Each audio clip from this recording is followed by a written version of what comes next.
Allah bizim elimizi bulaştırmadı bu fitnelere, dilimizi de bulaştırmasın. Tamam, Hazreti Hüseyin'e oturalım, bir gün iki gün ağlayalım, ondan sonra Hazreti Hüseyin'in hayatının diğer bölümleri var. Hadisleri var, duaları var. Bu şekil ilkada bulunuyorlar. Hazreti Hüseyin'in savaş yönünü konuşmayalım. Hazreti Hüseyin savaşmadı, savaştan hep kaçmış. Değerli müminler, İslam'da savaş kötü bir şey değil. Kötü bir şey olsaydı bu savaşı İslam'ın peygamberi yapmazdı. Hazreti Hüseyin'in babası Hazreti Ali yapmazdı. Hazreti Hüseyin zorbalığa teslim olmadı diye savaşmak zorunda kaldı. Bunu anlatın. Ve savaştı ve canını verme pahasına. Bu savaş meydanını terk etmedi. Teslim olmadı. Teslim olabilirdi. Sahabeden bazıları gibi. Büyük sahabelerin çocuklarından bazısı gibi. Ama Hazreti Hüseyin teslim olmadı. Yüzünü toprağa koyup gelin ayaklarınızla bu yüzümüze basın demedi. Savaştı ve izzetli bir şekilde şehit oldu. Neden bunu yaptı Hazreti Hüseyin? Ayrı bir soru da budur.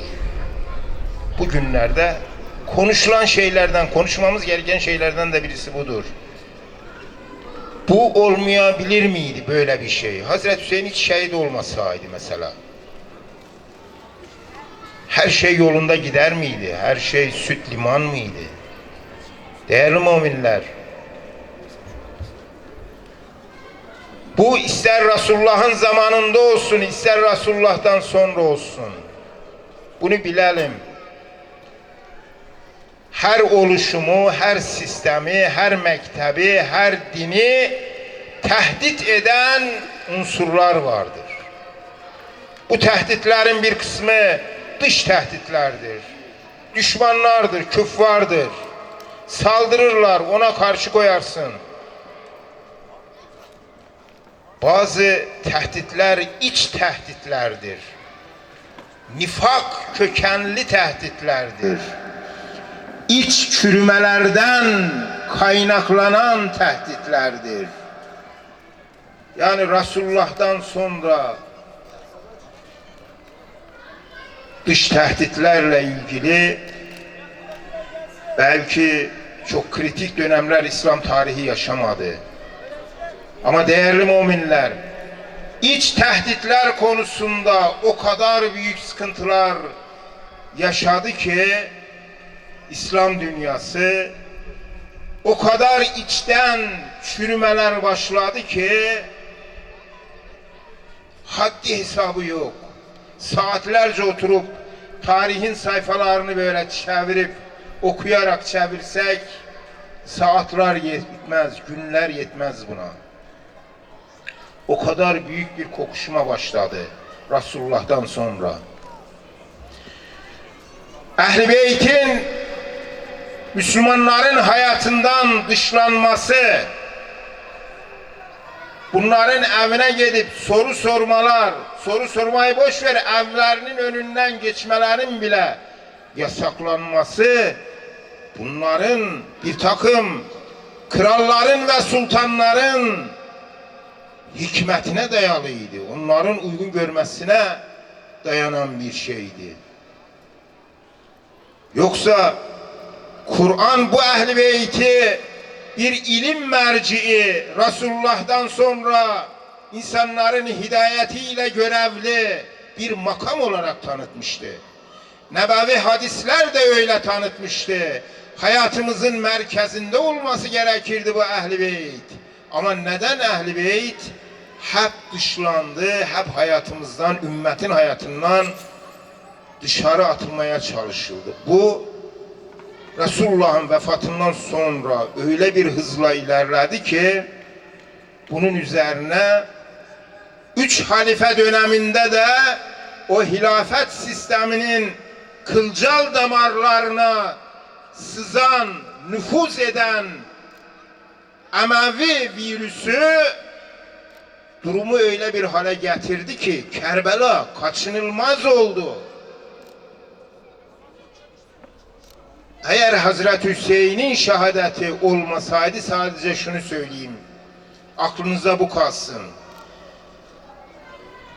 Resulullah'tan 30-40 yıl sonra öyle bir Ehl-i Beyt'le ilgili bir dışlama olayı yaşandı ki eğer Kerbela olayı olmasaydı bu gidişatın duracağı yoktu. Yani Hazreti Hüseyin'in döneminde, zamanında artık sıfırlanmıştı.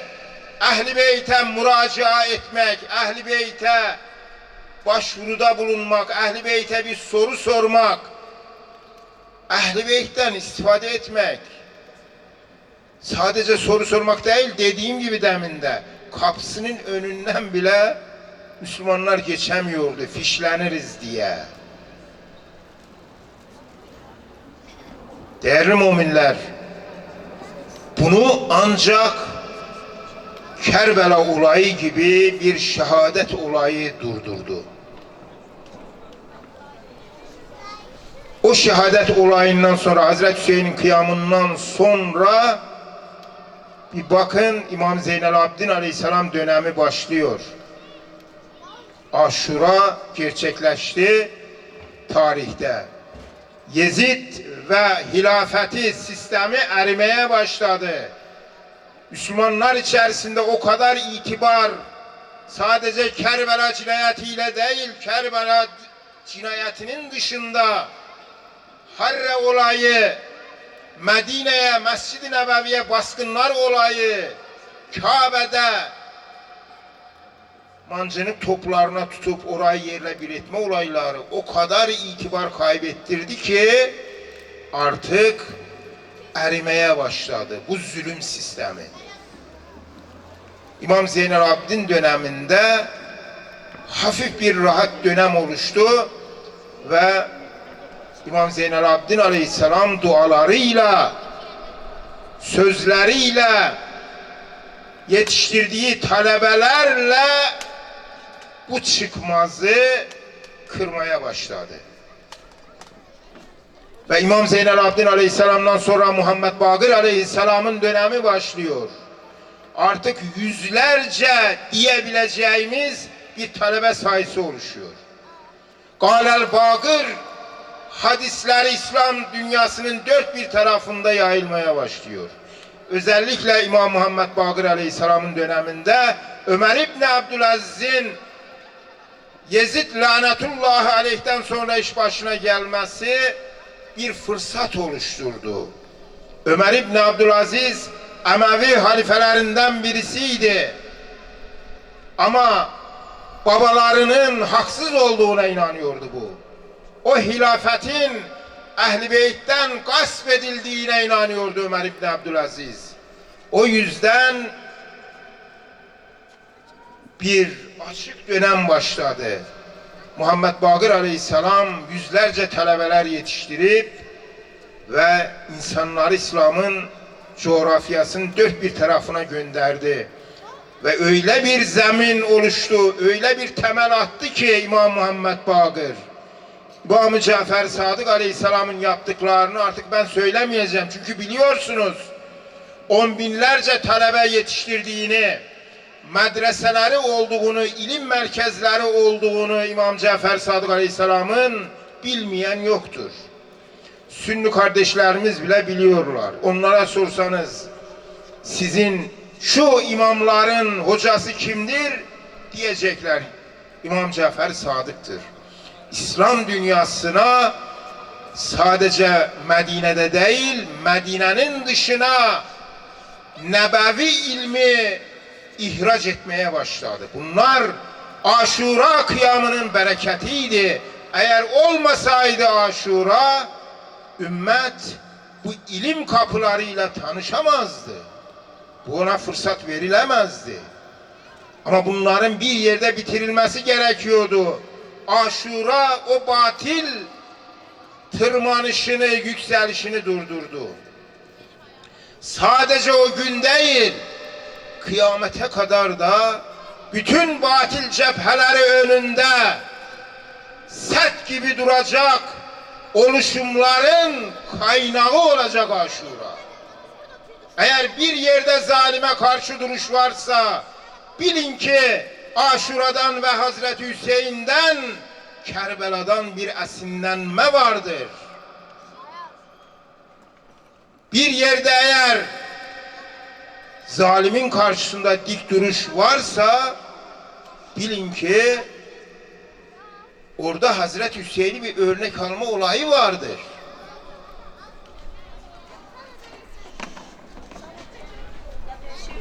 Benim gibi birisi Yezid gibi birisiyle beyat edemez. Tarihe kayıt geçen Hazreti Hüseyin'in sözlerinden birisidir. Benden beyat istiyorlar. Benden boyun eğmemi istiyorlar.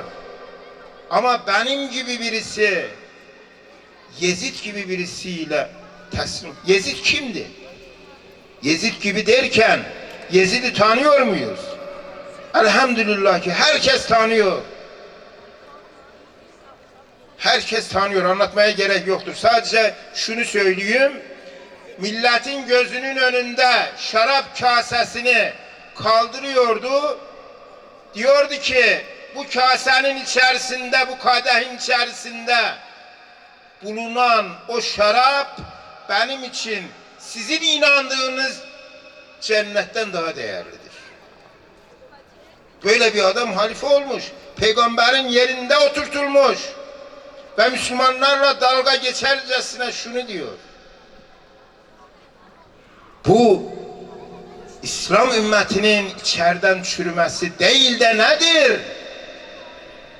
Bu bir inançta, dinde, itikatta oluşan fırtına değil de nedir? Peki bu fırtınada hangi gemi bizi kurtaracak? O kurtuluş gemisi hangi gemidir? Vahhabilere sorarsanız diyecekler ki tevhid gemisidir. Hangi tevhid gemisi? Hangi tevhide göre kurtuluş gemisi? Episteyn adasına giden o sapkın liderlerin itaati vaciptir diyen o tevhide göre mi kurtuluş gemisi? Başınızdaki olan fasık da olsa, facir de olsa, içki de içse, zina da etse, hatta livata da etse, onun itaati vaciptir bir Müslümana diyenlerin kurtuluş gemisi mi, tevhid gemisi mi? Bu mu kurtaracak? İşte bu liderlerini episteyine gönderen ve onun itaatini ümmete vacip bilenlerin tevhid gemisi değil, Kur'an gemisi, Ehl-i Beyt'in gemisi sahaya indi böyle bir fırtınada. Hüseyin'in gemisi, Hüseyin'in o kurtuluş gemisi bu fırtınalı denize indi, bu ümmetin arasına indi ve herkes onu gösterdi. Bizi kurtaracaksa bu gemi kurtarır.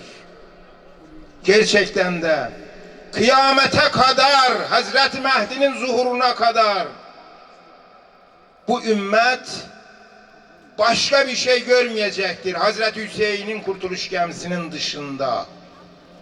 Ümmeti kurtaracak tek gemi var, o da Hüseyin'in gemisidir. Ehl-i Beyt'in gemisidir. Bu gemiye binenler kurtulur, bu gemiden geri kalanlar helak olur. Resulullah'ın sözüdür. İnnel Hüseyin misbahul huda ve sefinetun necah. Hazreti Hüseyin hidayetin meşalesidir ve kurtuluşun gemisidir. Ona binen men rekibeha neca ve men tereke garika.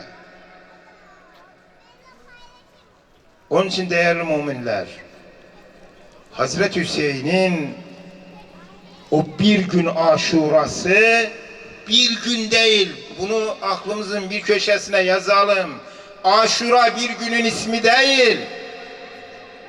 Aşura yani 250 senelik masumların o hayatında mücadele verip icra etmeye, topluma öğretmeye çalıştığı değerlerin toplamıdır.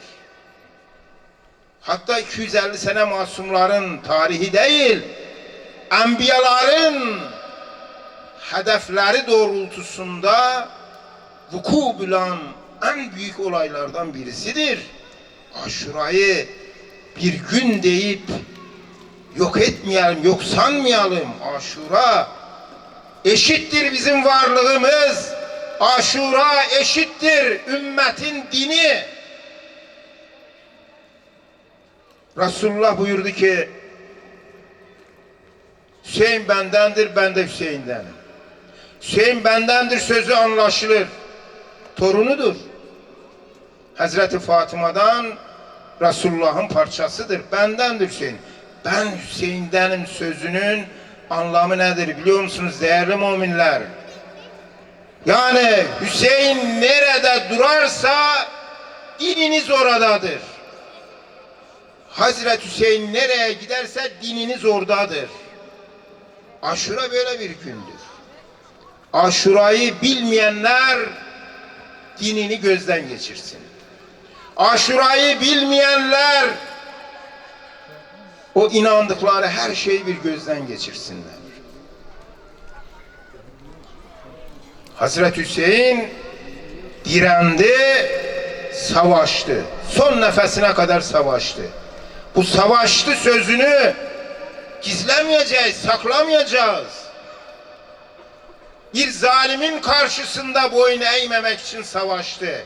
Kanının son damlasına kadar. Ama Hazreti Hüseyin de istemiyordu. Bu ümmetin, o grubunun eli bunun kanına bulaşsın. Bu savaşın olmaması için çok çaba gösterdi. Çok çaba gösterdi. Tasua günü biliyorsunuz başlatıyorlardı. Tasua gecesi düşman harekete geçti. Hazreti Hüseyin onu durdurdu. Elçiler gönderdi.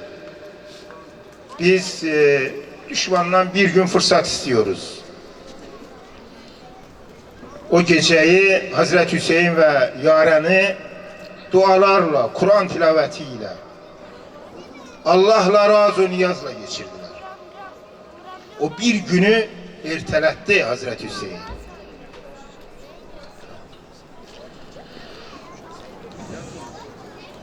Ertesi gün Aşura sabahı harekete geçen düşmanı durdurmak için yine nasihatlere başladı Hazreti Hüseyin. Önce nasihat etti. İsma'i kavli ve la ta'cilu. Ey beni öldürmeye gelen kavim. Önce bir nasihat etme. Hazreti Hüseyin'in birçok yerde konuşması var Kerbela'da. O konuşmaların birisi de son anda savaş başlamadan önceki konuşmasıdır. İsma'i kavli. Bir dinleyin beni. Bir dinleyin. Ve la ta'cilu. Beni öldürmek için acele etmeyin. Ben buradayım. Kaçmıyorum. Bir dinleyin sözümü. Bakın sözlerim haksızsa tamam. Eğer siz yolunuzda haksızsanız, sözlerim haklıysa oturun bir düşünün. Hatta aizikum, bir fırsat verin bana, size bazı şeyler deyin. Hazreti Hüseyin uzun uzun bunları nasihat etti. Bunları vazgeçirmeye çalıştı. Hatta onların içerisinde 2 tane ayeye yer verdi. Çok ilginç ayet. Biri Hazreti Nuh'un o sonda umudunu kesip o ve erci'u emrekum ve şurakâkum Gidin de artık ne yaparsınız yapın. Kiminiz varsa alın gelin o dediği ayet. Enfal suresi 176. Ve birisi de diğer bir Kur'an'ın ayetini okudu. O ayette de işte tamam 30 bin 40 bin olabilirsiniz. Ama bilin ki burada benim velim Allah'tır. Ellezî nezzelel kitab. O inandığınız kitabı nazil eden bu ümmete o Allah benim velimdir, yardımcımdır. Ve yetevelles salihun. Ve o Allah ki salihlerin arkasında destekçisidir. Yüce Rabbim Hazreti Hüseyin'in ömrü boyunca o yolunda gidenlerden, o sözünden, nasihatlarından, hadislerinden ve Aşura mektebinden ders çıkaranlar, ibret alanlardan eylesin bizi. Yüce Rabbimiz bu Aşura mektebinin yolunu inşallah Zuhur mektebine kadar muzaffer bir şekilde yolunu açık etsin, sayısını artırsın. İmam-ı Zaman'ın zuhurunun tecili için âli salavat verin.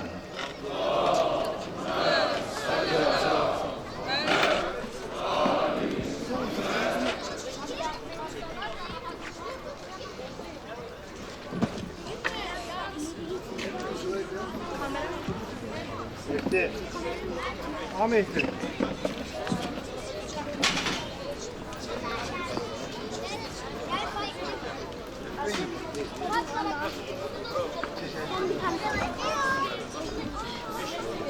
Evet değerli misafirlerimiz, Allah-u Teala inşallah hocamızdan razı olsun. Güzel sohbetlerinden istifade eyledik. Yarın gün boyunca Esenyurt Cumhuriyet Meydanı'ndayız. Saat 10'dan akşam 11'e kadar, belki 12'ye kadar izin alabilirsek Şam-ı Gariban programımız da olacaktır inşallah Esenyurt Cumhuriyet Meydanı'nda. Tekrardan ifade etmek istiyorum. Yarın sabah saat 9'da derneğimizin önünden Aşık Şenlik Caddesi'nden geçerek Muhammediye Camisi önünden geçerek Esenyurt Cumhuriyet Meydanı'ndaki programımıza yürüyüş yapacağız. Geleneksel Aşura yürüyüşü. Burada olan bütün dostlarımızı, Ehl-i Beyt dostlarını yürüyüşümüze katılmaya davet ediyorum. Yarın da inşallah programlarımız devam edecektir Esenyurt Cumhuriyet Meydanı'nda. Bugüne kadar komşularımıza biraz zahmet verdik, haklarını helal etsinler. Senede 10 gün Peygamber Efendimizin aziz torunu İmam Hüseyin'in yaz programlarını burada düzenliyoruz. Her ne kadar zahmet verdiysek de haklarını helal etsinler tekrardan değerli komşularımıza. Anlayışlarından dolayı teşekkür ediyoruz. Şimdi tiyatro gösterimiz olacaktır inşallah. Ve bu programların düzenlenmesinde emeği geçen bütün arkadaşlarımıza, yönetim kurulumuza, kadın kollarımıza, başkanına ve ekibine, gençlik kollarımıza, genç kızlarımıza ve bütün tiyatro ekibimize, değerli hocamız Murtaza Hakiki'ye, değerli meddamız Hacı Elvin Samedov'a teşekkür ediyoruz. Allah-u Teala ecirlerini İmam Hüseyin de eylemesin inşallah. Buyurun.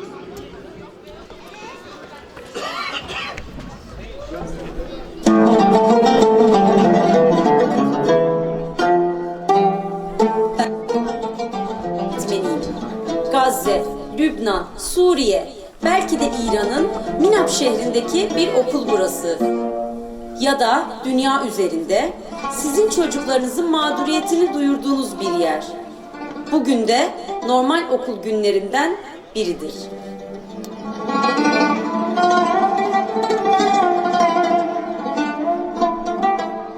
Çocuklar, dün size bir kitap tanıttım. Kimler bu kitabı okudu? Tamam, sessiz olun. Bir sayfasını sizin için ben okuyacağım. Kerbela olayı 61 Hicri yılında gerçekleşti. İmam Hüseyin aleyhisselam, Hazreti Ali ve Hazreti Fatıma'nın oğlu Peygamberimizin torunu idi. Yezid'e biat etmeyi reddettiği için Medine'den Mekke'ye yola çıktı. Yezid'in halifeliğini aykırı ve haksız olarak görüyordu. Abisi İmam Hasan aleyhisselam ile Muaviye arasında olan anlaşmada Muaviye'nin soyundan kimse halife olmayacaktı. Bu anlaşmaya da uymadılar. İmam Hüseyin Kufelilerin davetiyle oraya hareket etti. Ancak Kerbela'da Yezid'in askerleri onun yolunu kesti. Suya ulaşmasını engellediler ve nihayet 10 Muharrem Aşura günü eşit olmayan bir savaşta İmam Hüseyin ve 72 arkadaşını şehit ettiler. Şimdi Kerbela'da olan o mübarek şahsiyetlere mektup yazın. Size 10 dakika süre veriyorum. Sessiz olun. 10 dakika iyi. Yazın.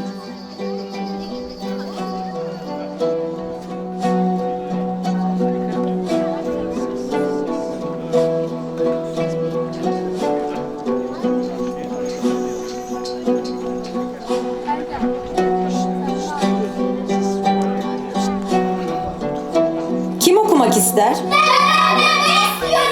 Sessiz olun. Sen gel.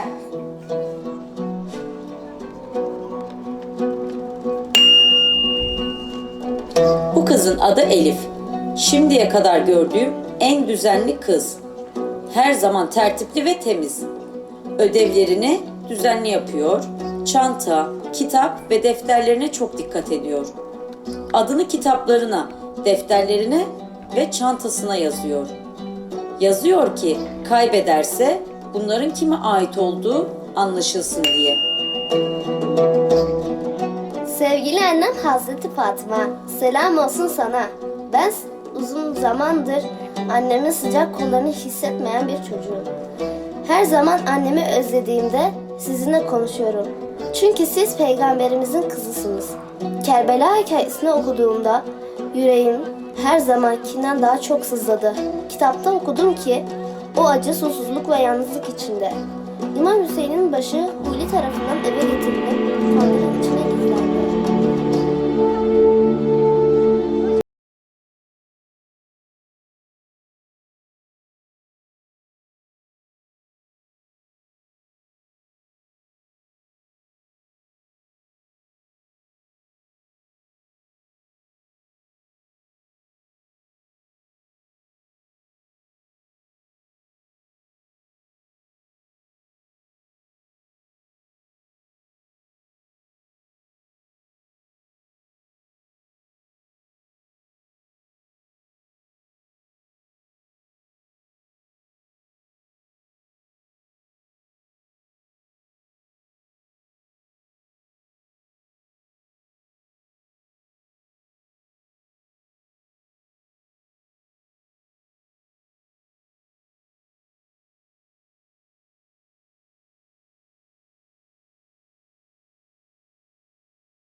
Huli, ne yapıyorsun? Git uyu. Yüzünden belli, endişelisin, ne saklıyorsun? Yarın saraya götüreceğim bir baş getirdim. Kimin başı? Hüseyin'in başı. Hüseyin mi? Peygamberin kızının oğlu Hüseyin mi? Yazıklar olsun sana.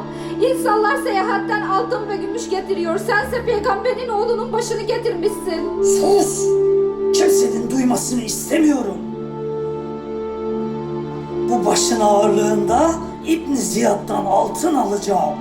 Nasıl olur da peygamberin oğlunun başını evde saklayıp huzurla Sus! uyanıyorsun? Sus! Yıllar boyunca bu yaptığın iş Sesini çıkarma, kes sesini! Allah'ın Sana git rızası dedim! üzerine olsun. Çık dışarıya kadın! Çık dışarıya! Çık! Sana çık dedim!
Hüseyin'e kurban, Zeynep Betül kabakta.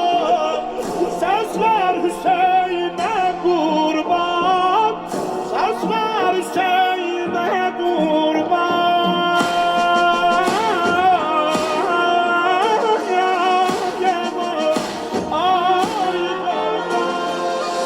Kan yaş döken yağış deş, gözler Hüseyin'e kurban, gözler Hüseyin'e kurban. Başsız kalan kaderler, geçer Hüseyin'e kurban, geçer Hüseyin'e kurban. Asım yüzümde kandil, Keller Hüseyin'e kurban, Keller Hüseyin'e kurban. Gül belki tek helali, Eller Hüseyin'e kurban, Eller Hüseyin'e kurban.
Hüseyin'e kurban,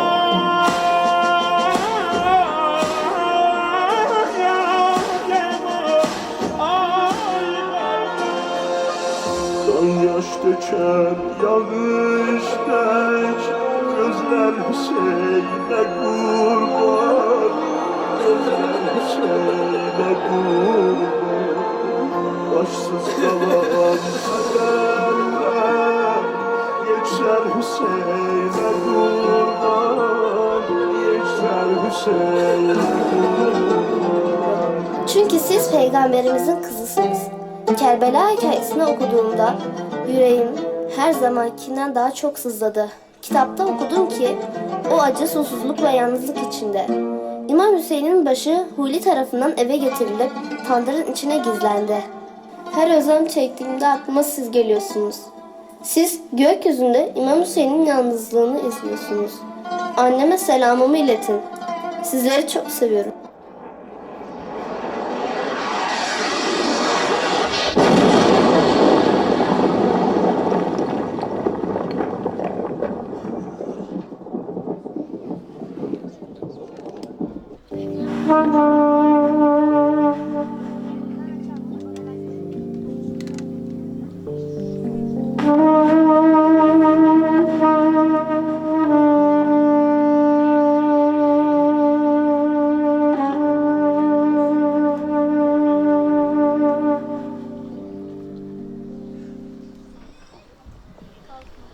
Ey Ferhat üstünde kolusuz,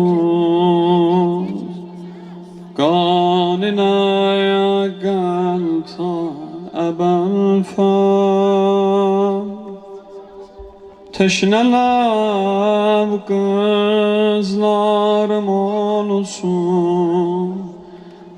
canına kurban ebel feyyaz. Ey Ferhat üstünde kolusuz, kanına geltan ebel feyyaz.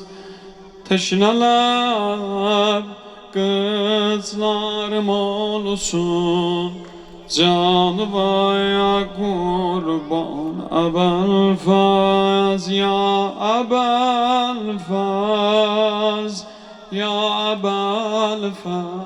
Sonuncu gündə Tansuradır, yarın Aşuradır. Ya Ebelfaz, Ebelfaz. Hamı desin.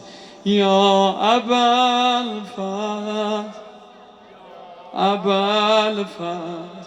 Ya Ebelfaz. Bir də de. Ya Ebelfaz, ya Ebelfaz ağa bunlara bak. Ya Ebelfaz, Ebelfaz, ya Ebelfaz, ya Ebelfaz, ya Ebelfaz, Ebelfaz.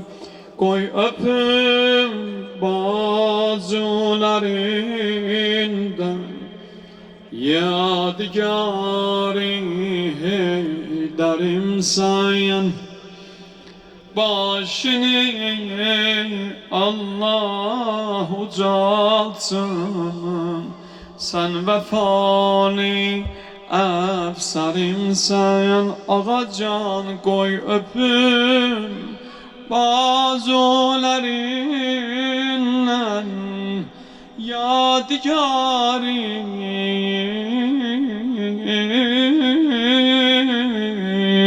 Heyderim sayan.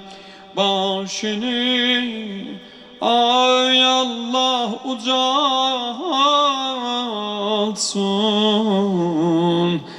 sen vefalı efsarimsen. Yatmak olsuz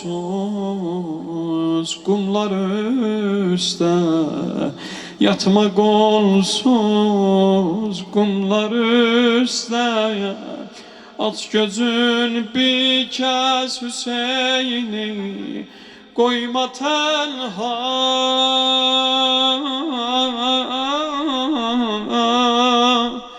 Bir kez Hüseyin'i koyma tenha.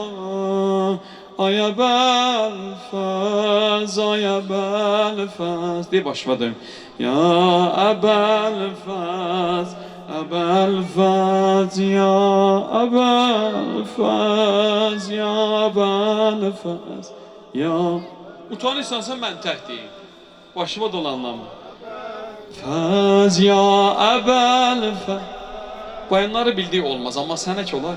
Ya Ebelfaz. Elə kişinin adını kişi çağırlar da. Ya Ebelfaz.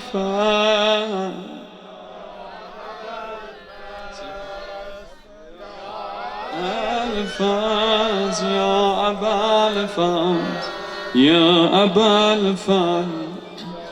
Ey Ferhat üstünde konursuz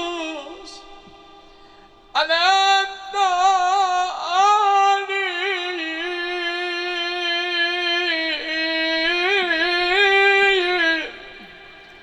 O ya Ebelfaz, meşkıma kurban, gözlere kurban. Ağacan deyirlər bugün Tansuradır, ne haber var Kərbəlada ya. İmam cəm elədi bütün yaxınlarını, qohunlarını, xutbələr elədi. Yarın Aşuradır, herkes bizi öldürəcəklər, hepimiz şəhid olacağıq. Bunların məqsədi budur, mən sizdən beyyətimi götürürəm. Hər kim istəsə bu axşamdan Kərbəlanı tərk eyləsin. Ağa danışdı, baxdı, gördü Ebelfaz, baxır, dedi Ebelfaz, istəsən sən də gedərsən. Xeymələrdən o şamları söndürdülər gecənin aləmində. Ağa dedi, qoy gedənlər utanmasın. Ağa Kərbəlaya 72 nəfərlə getməmişdi. Axşamdan nə qədər insanlar Kərbəlanı tərk eylədi.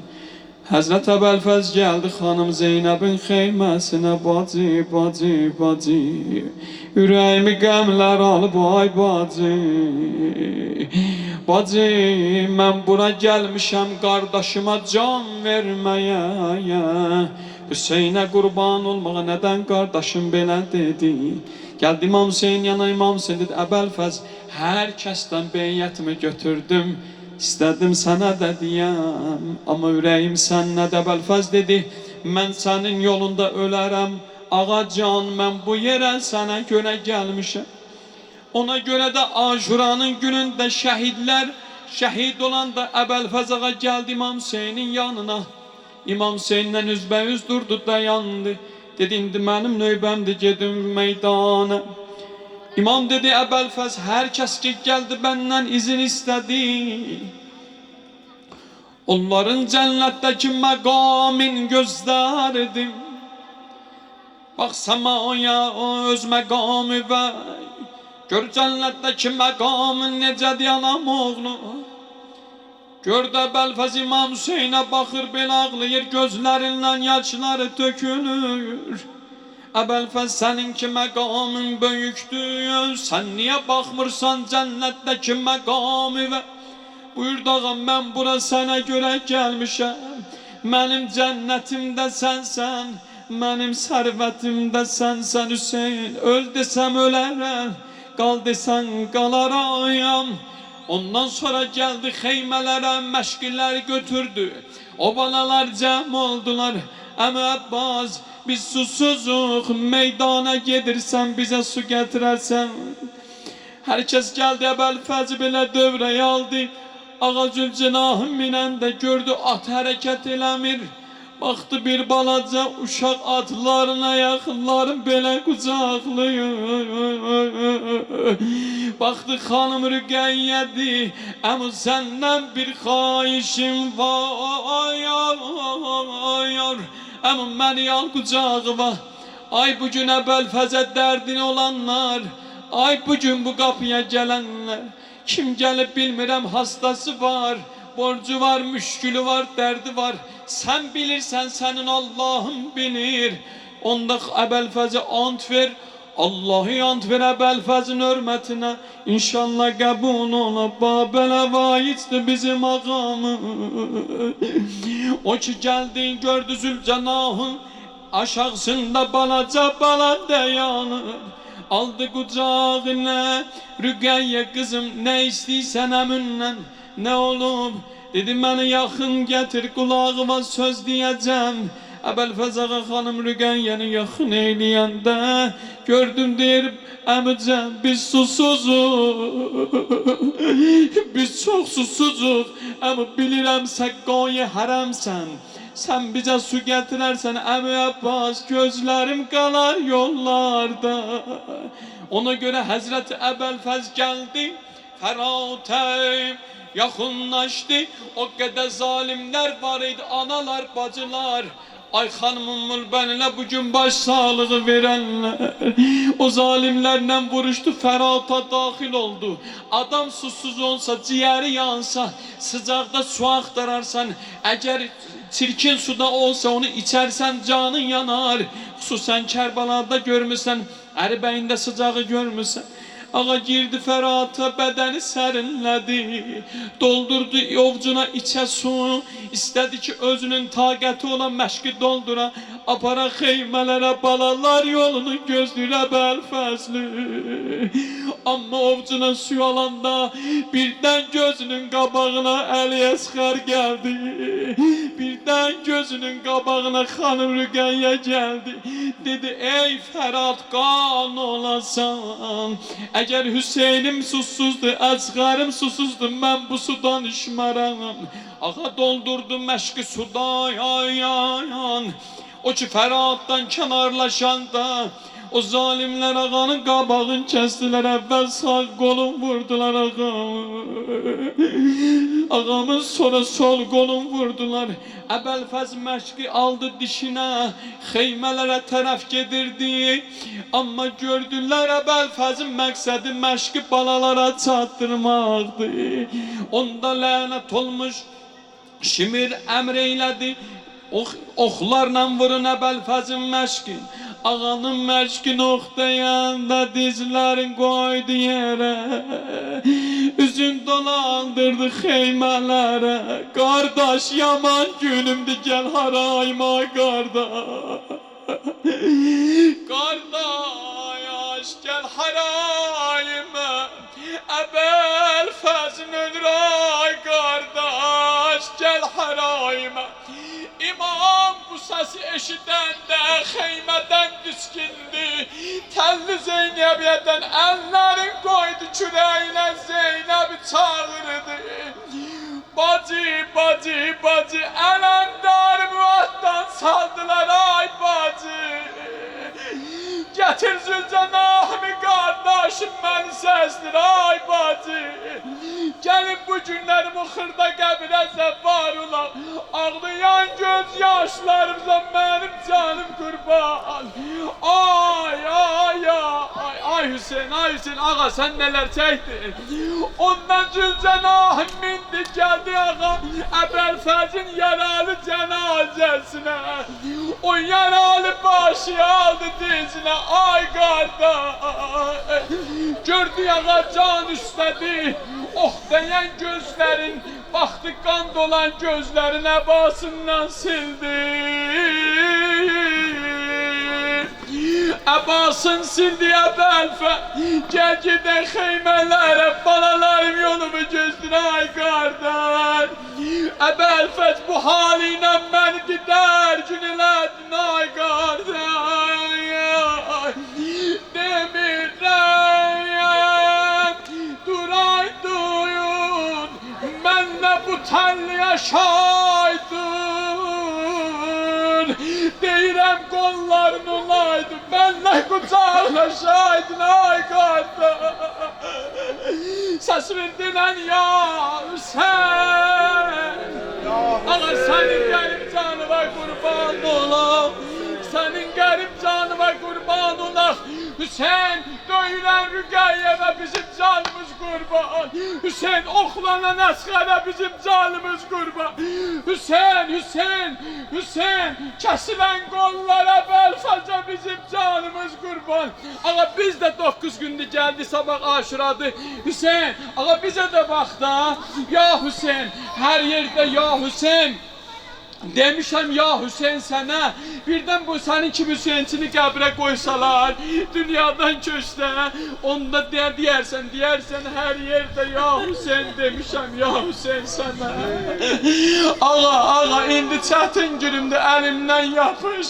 Ağa, burada nə bir qohum var, nə tanış, hər şey qaldı o dünyada. Ağa, bir ömrüdür mən sənin əvəzində danışmışam. Ağa, məhərrəmlər sinə vurmuşam, Hüseyin bay demişəm. İndi sözüm bu işə qarış ağacan. Hüseyin, Hüseyin məzarın üstəyə gəlir vəfalı Zeynəb. Ürək yara qəmünləyə ölür əzali Zeynəb. Hüseyin məzarın üstəyə gəlir vəfalı Zeynəb. Ürək yara qəmünlə ölür vəfalı Zeynəb. Ne kimi nəvaya gəlmişəm, dur Hüseyin əzaya gəlmişəm. Zeynəbi danışdırıyor, ay yaralı qarda. Ne kimi nəvaya gəlmişəm, dur Hüseyin əzaya gəlmişəm. Zeynəbi danışdırıyor, ay yaralı qarda. Hüseyin məzarın üstəyə gəlir vəfalı Zeynəb. Hüseyin məzarın üstəyə gəlir vəfalı Zeynəb. Ne kimi nevaya gelmişem, dur Hüseyin azaya gelmişem, Zeynep'i danıştır. Salavat deyin.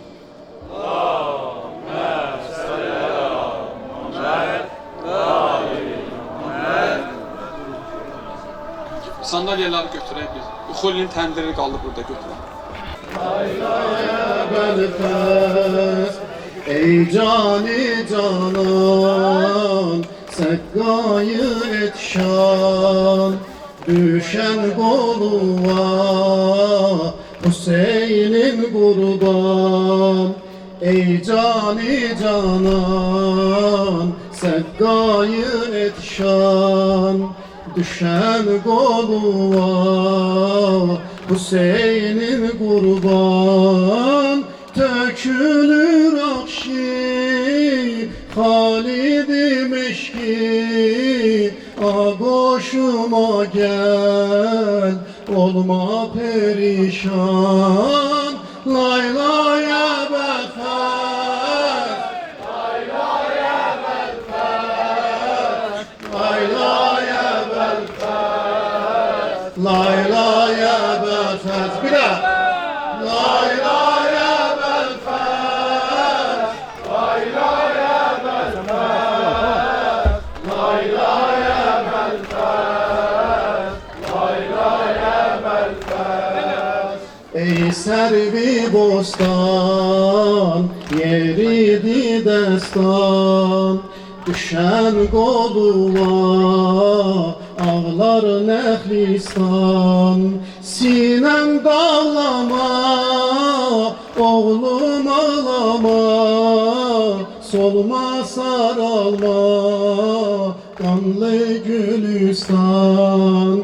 Sinem dağlama, oğlum ağlama, solma saralma, kanlı Gülistan. Laylaya Belfast, Laylaya Belfast, Laylaya Belfast, Laylaya Belfast. Hamı demir ha. Laylaya Belfast, Laylaya Belfast, Laylaya.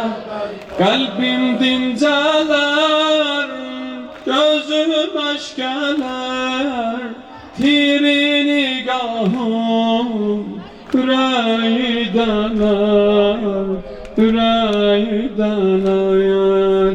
Kalbim dinceler, gözün eşkeler, tiri nigahım yüreği dener, yüreği dener. Bugün uzatacaq, vur sinə.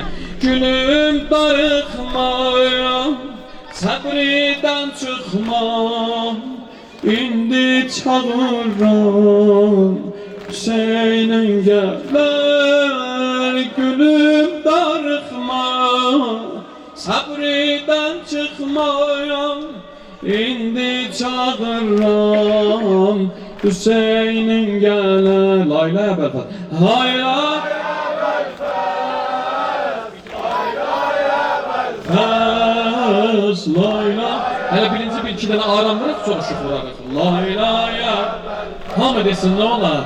Laylaya Belfast, lay, lay, lay, lay, lay, lay, lay, lay. Ey gami amacı ve fasiracı, ey gami amacı ve fasiracı, onun beninin başının tacı, onun beninin başının tacı. Zeynep'im ağlıyor, ezanı saklıyor. Zeynep'im ağlıyor, ezanı saklıyor. Sesler vay kardeş, mehriban kardeş, Sesler vay kardeş, mehriban kardeş, çağıram gelir Hüseyin yanıma. Lay lay ben amin, lay lay lay. Belə Hanımın Murbəlinin dilindən nə olar?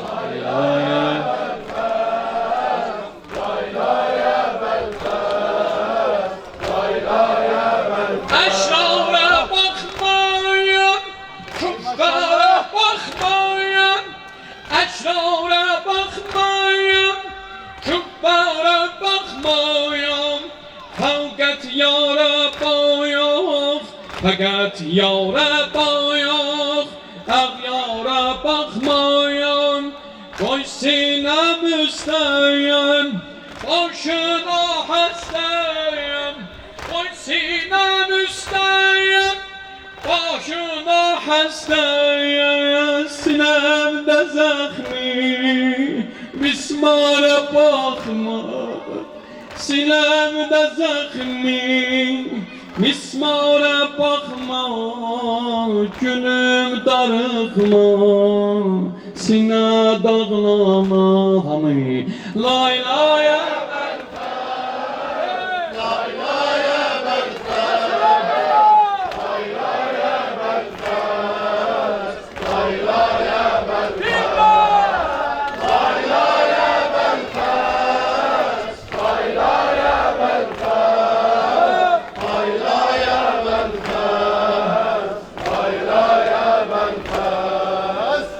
Yıkılır Abbas'ın nehri Ferad üstte.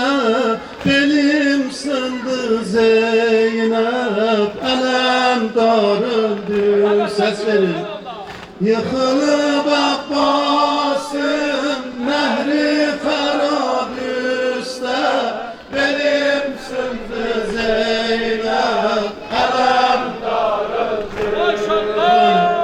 Boyanıp begane vefalı serdari, Nigayı Kur'an'a vefadarıdır.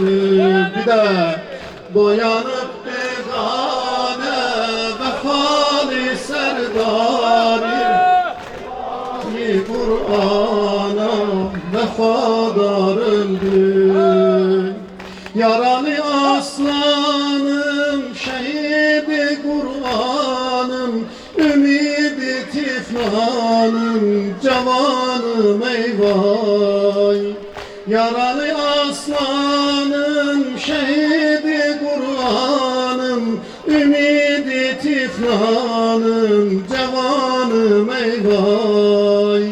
Uca boy serdarim, veziri dermanım, vefalısan bana, ebel fezlin vay.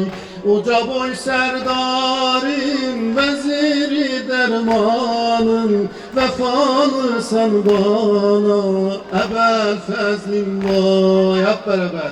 Yıkılıp Abbas'ım, ehli Ferad üstte, benim sındı Zeynep, elem darıldı. Yıkılıp Abbas'ım, yıkılıp Abbas'ım, ehli Ferad üstte, benim sındı Zeynep, elem darıldı. Boyanıp divane, Boyanıp divane, vefalı serdari, Nigayı Kur'an'ın vefadarıdır. Gözüne gah eyle hayali kızları, denendeydi meykan su meşkindendi. Özüne gah eyle hayali kızları, denendeydi meykan su meşkindendi. Sizin için geçti iki gol bir gözden, beni koydu tenha felek dinceldi. Sizin için geçti iki gol bir gözden, beni koydu tenha, felek inceldi. Hep beraber. Yıkılıp Abbas'ım, Mehri Ferhat üstte, benimsindir Zeynep, elemdar öldü. Yıkılıp Abbas'ım, Mehri Ferhat üstte, benimsindir Zeynep, elemdar öldü. Boyanıp bigane, vefali serdarım, livai Kur'an'a vefadar öldü.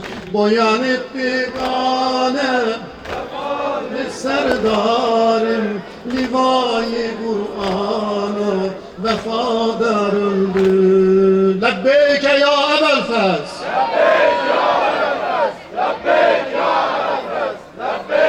Hüseyin, Hüseyin, Hüseyin, Hüseyin,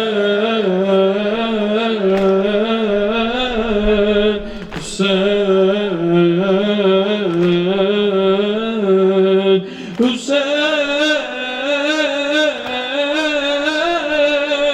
Hüseyin, hani Hüseyin, Hüseyin, ne güzel sözlü Hüseyin de Hüseyin, Hüseyin, Hüseyin, Hüseyin, Hüseyin, hadi Hüseyin, Hüseyin, salam ola şerefi ihtiyar penceine, salam ola şerefi ihtiyar penceine, salam ola babası nazilen öpen eline, salam ola babası nazilen öpen eline, salam ola o heya kâni İsmetullah'a, salam o Zeynep'e dersin hicabı öğretene, salam ola Zeynep'e dersin hicabı öğretene. Hüseyin denen Hüseyin, bah bah bah Hüseyin, Hüseyin, Hüseyin, Hüseyin, de Hüseyin, Hüseyin, Hüseyin, salam ola uca dağlardan artıq izzetine, salam ola uca dağlardan artıq izzetine, salam ola adını Cəbrəili səsləyənə, salam ola adını Cəbrəili səsləyənə. O bir xanımdır ki insiyyəti simasundan, o bir xanımdır ki insiyyəti simasundan, veribdi dərsi lətafəti çəməndə Yasəmənə, veribdi dərsi lətafəti çəməndə o Yasəmənə. Hüseyin, Hüseyin, Hüseyin, Hüseyin, Hüseyin, Hüseyin, yorulma Hüseyin, Hüseyin. Labbeyk ya Ebelfez.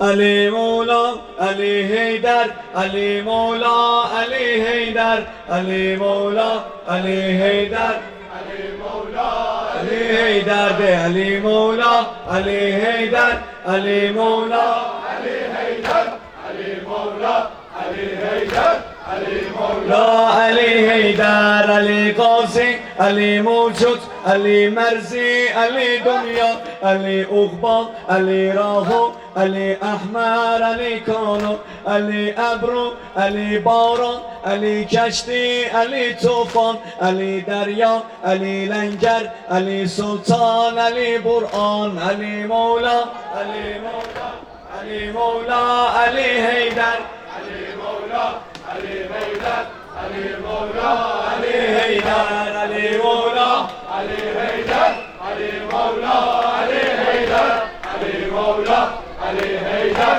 Ali Mola, Ali Heydar, Ali Mawjid, Ali Hamza, Ali Rashid, Ali Arshad, Ali Shaykhul, Ali Murshid, Ali Sayyid, Ali Sarwar, Ali Faris, Ali Abid, Ali Zahid, Ali Akram, Ali Ashkah, Ali Afzal, Ali Ashan, Ali Awwal, Ali Mola, Ali Heydar, Ali Mola, Ali Heydar, Ali Mola, Ali Heydar, Ali Mola, Ali Heydar, Ali Mola, Ali Heydar, Ali Mola, Ali Heydar, Ali Mola, Ali Heydar, Ali Mola, Ali Heydar, Ali Arif, Ali Waqif, Ali Nasib, Ali Nazar, Ali Naushad, Ali Mahshar, Ali Danish, Ali Minash, Ali Surat, Ali Mana, Ali Nama, Ali Khana, Ali Khatta, Ali Daftar,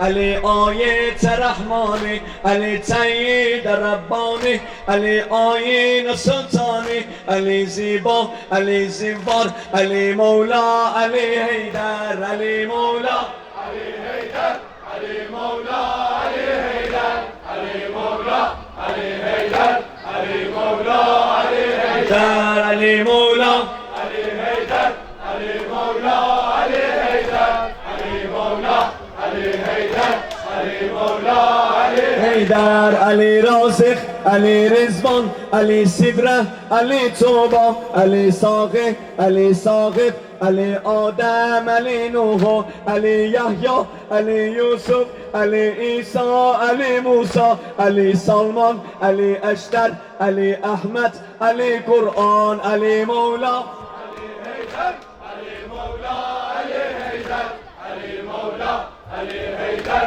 Ali Mola, Ali Heydar, Ali Mola, Ali Heydar, Ali Mola, Ali Heydar, Ali Mola, Ali Heydar, Ali Mola, Ali Bir de Ali Mola, Ali Heydar. Hazır Volkan başkanım gel. Tasıra gönder bilen de sen. Ali Heydar, Ali Mola.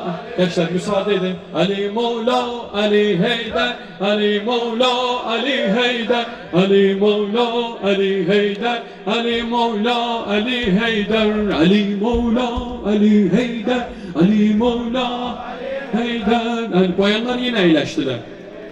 Ali Mola, Ali Heydar, Ali Mola, Ali Heydar, Ali Mola, Ali Heydar, Ali Mola, Ali Heydar, Ali Mola. Mevla Hüseyin, Hüseyin can, Mevla Mevla Hüseyin, Hüseyin can, Mevla Hüseyin, Hüseyin can, Mevla Hüseyin.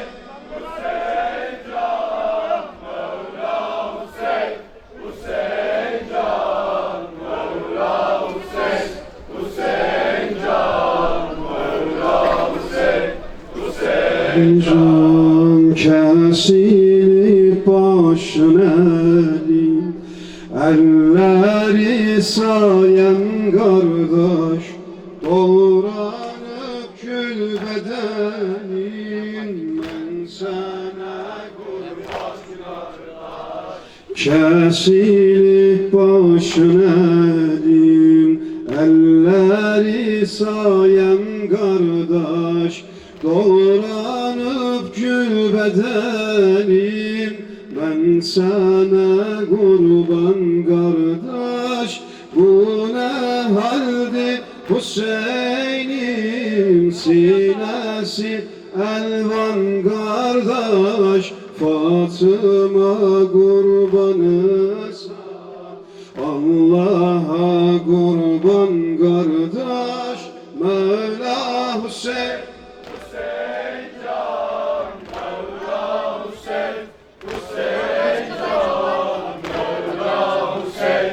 Hüseyin can, Mevla Hüseyin, Hüseyin can, Mevla Hüseyin.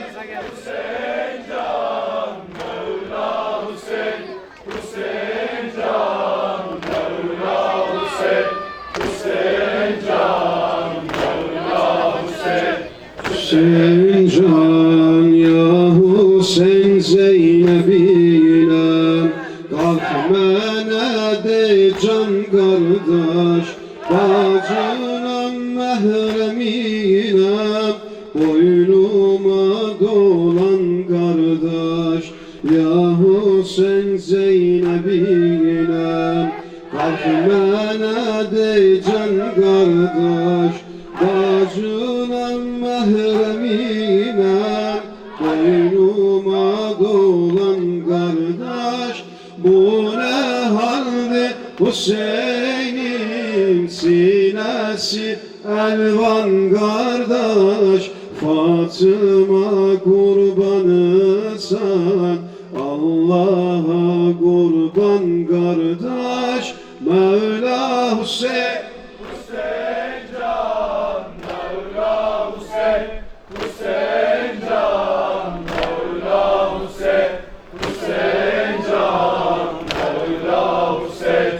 Hüseyin can, Mevla Hüseyin, Hüseyin can, Mevla Hüseyin, Hüseyin can, Mevla Hüseyin, Hüseyin can, Mevla Hüseyin, Hüseyin can, eşkinin esiriyem, eşkime sultan kardeş, ben Hüseyin şairiyem, şiirime destan kardeş, eşkinin esiriyem, eşkime sultan kardeş, ben Hüseyin şairiyem, şiirime destan kardeş.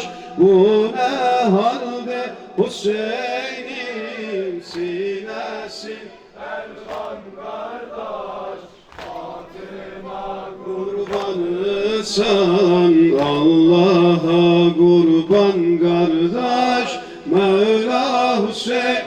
Hüseyin can, Mevla Hüseyin, Hüseyin can, Mevla Hüseyin, Hüseyin can, Mevla Hüseyin, Hüseyin can, Mevla Hüseyin, Hüseyin can, Mevla Hüseyin, Hüseyin can, Mevla Hüseyin, Hüseyin can, Mevla Hüseyin.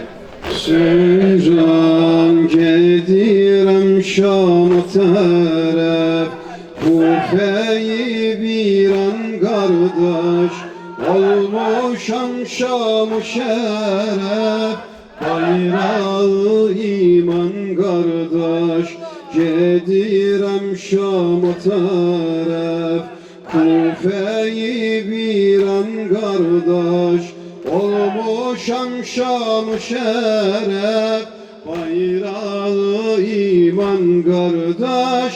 Bu ne halde Hüseyin'in sinesi elvan kardeş, Fatıma kurbanı sen, Allah'a kurban kardeş, Mevla Hüseyin. Hüseyin can, Mevla Hüseyin, Hüseyin can, Mevla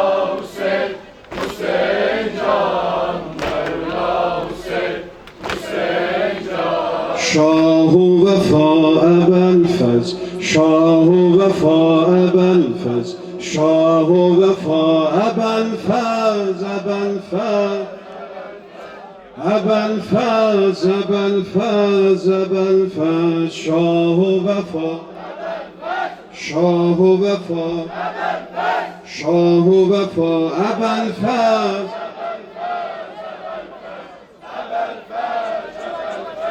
Ebel fez, aşk nedir bilmem, gerek ki öğrenem. Aşk nedir bilmem, gerek ki öğrenem. Öğretsin bana eşkine kol veren. Şahu vefa ebel fez, şahu vefa ebel fez, şahu vefa ebel fez, ebel fez. Şahu vefa ebel fez, şahu vefa ebel fez, şahu vefa ebel fez. Ebel fez, kim bu pehlivan, alem olup hayran.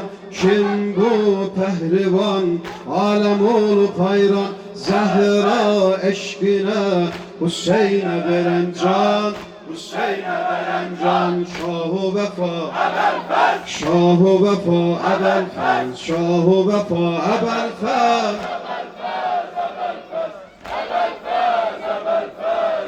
Fez, şahu vefa ebel fez, şahu vefa ebel fez, şahu vefa ebel fez. Ebel fez, soyu Heyderi, vefanın zirvesi. Soyu Heyderi, vefanın zirvesi. İsmi ebel fez, Hüseyin'in nokeri. Hüseyin'in nokeri, şahu vefa ebel fez, şahu vefa ebel fez, şahu vefa ebel fez. Ebel fez, ebel fez, ebel fez, şahu vefa ebel fez, şahu vefa ebel fez, şahu vefa.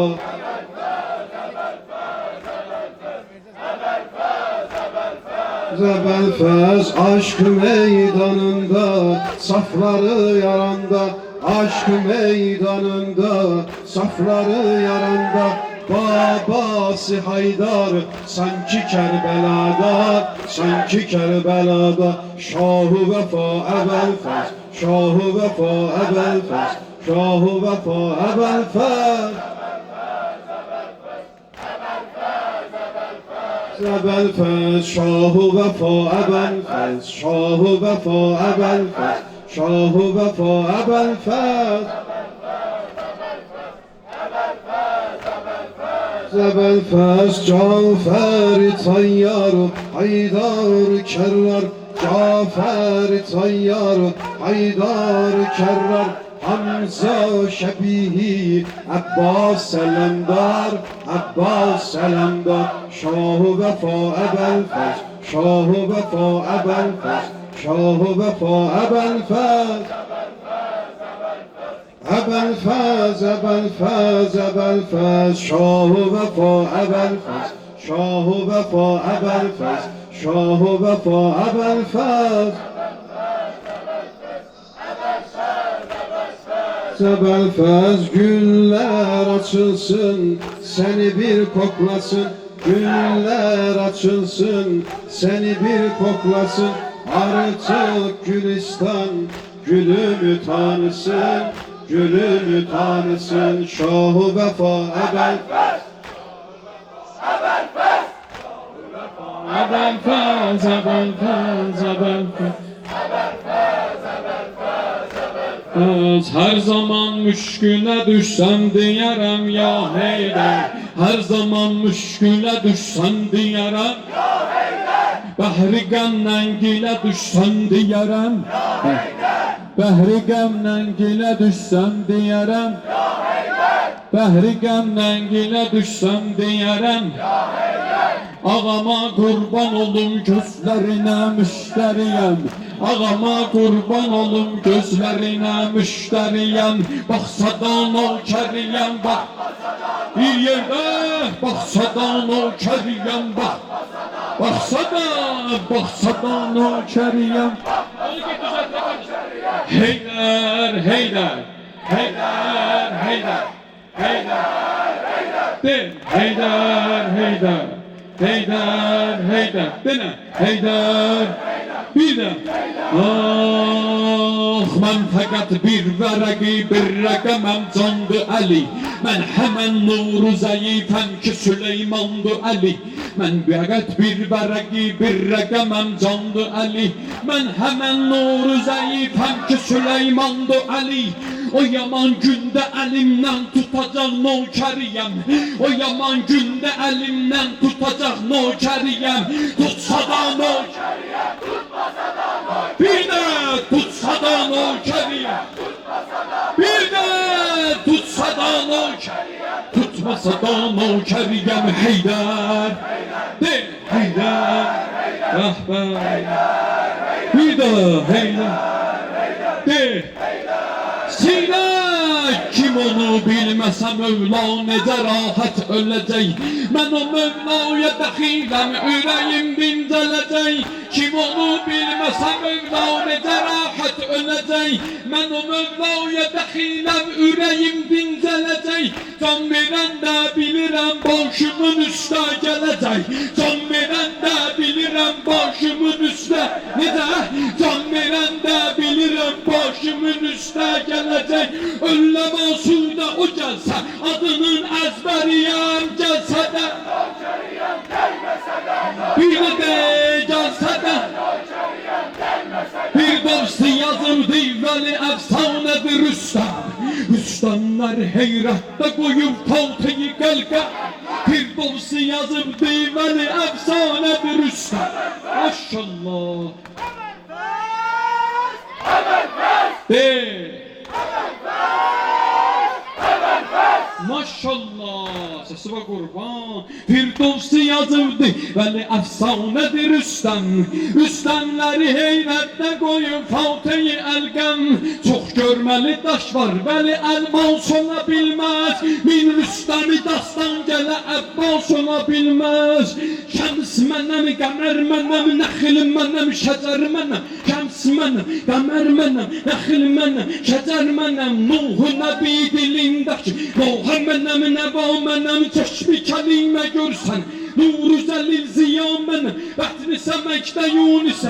Zikir menem, dua menem, ebdehiyem, hicaziyem, havşimiyem, dilaverem. Şivri görün haralıdır, men gül bağı heyderem. Harici sədin oğludum, men nebeyi peygamberem. Heyder, de, de, de,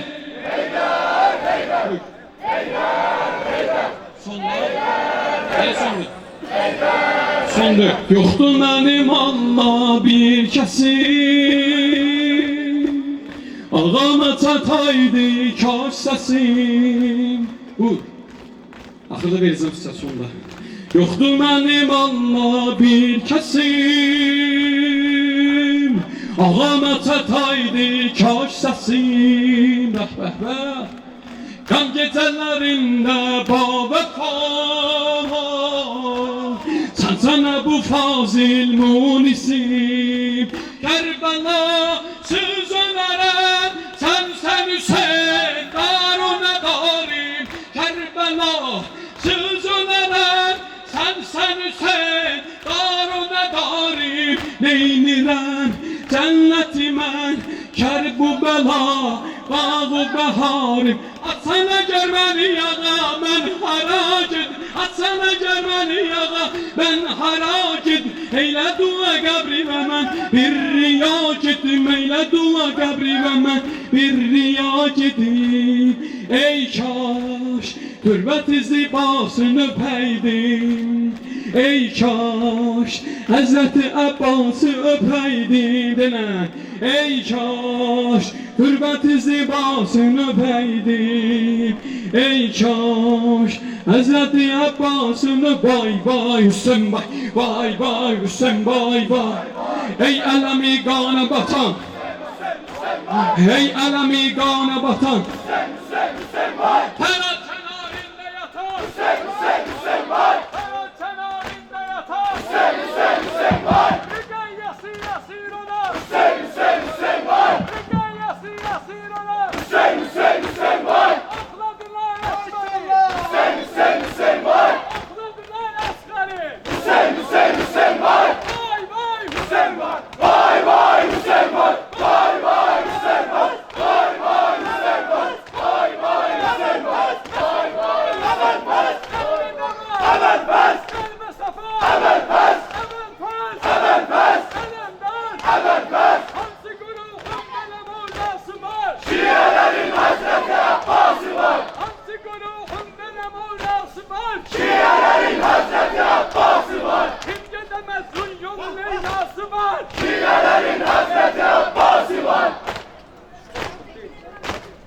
Maşallah!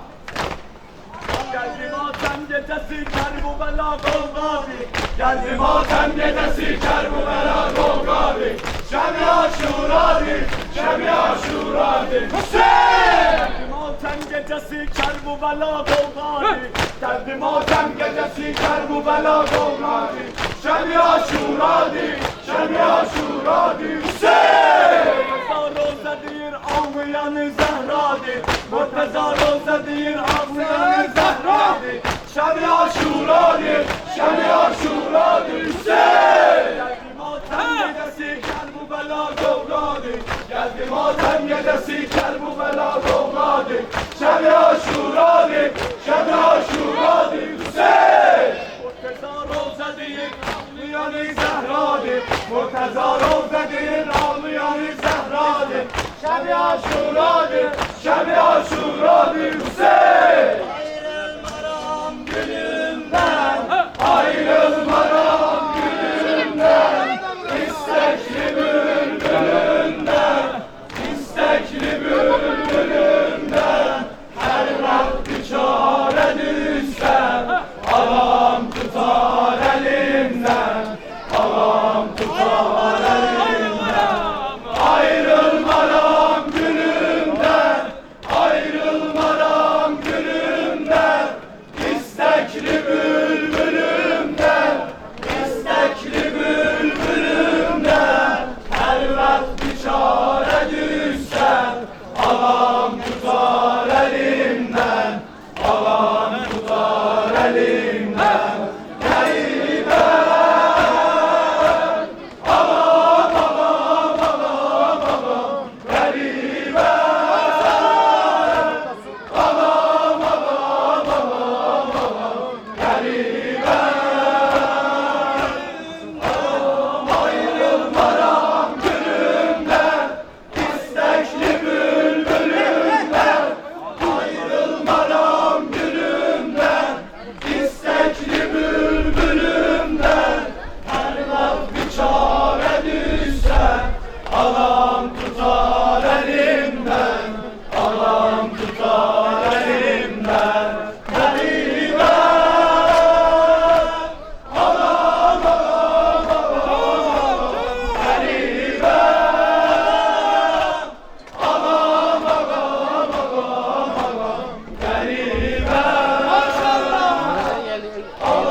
Yaralı,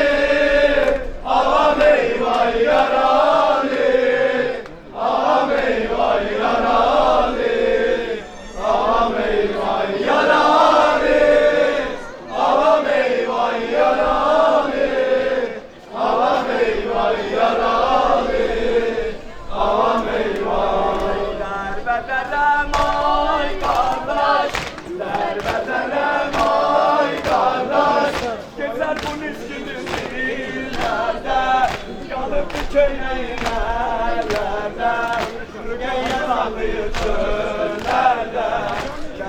Derlerem ay kardeş, hemşe yâre bağlar Zeynep. Gönlündesine dağlar Zeynep, sana ölünce ağlar Zeynep. Yaralı, aman eyvah yaralı, aman eyvah yaralı, aman eyvah yaralı, aman eyvah yaralı, aman eyvah yaralı, aman eyvah. Lebbeyk ya Hüseyin! Lebbeyk ya Hüseyin! Lebbeyk ya Hüseyin! Lebbeyk ya Hüseyin! Lebbeyk ya Belfes! Lebbeyk ya Belfes! Lebbeyk ya Belfes! Lebbeyk ya Zeynep! Lebbeyk ya Zeynep! Lebbeyk ya Zeynep! Lebbeyk ya Zeynep! Kerbela'da tufan, sular olup gözümden. Bela çölünde Zeynep, susuz Hüseyin'e kurban. Kerbela'da tufan, sular olup gözümden. Bela çölünde Zeynep, susuz Hüseyin'e kurban. Ya Fatime ya Zehra, ya Fatime ya Zehra, ya Fatime ya Zehra, ya Fatime ya Zehra, ya Fatime ya Zehra, ya Fatime ya Zehra, ya Fatime ya Zehra, ya Fatime ya Zehra. Dergahında Zeynep, anagahında Zeynep, hüzünlere büründük, ilk 5 yaşında Zeynep. Dergahında Zeynep, dergahında Zeynep, hüzünlere büründük, ilk 5 yaşında Zeynep.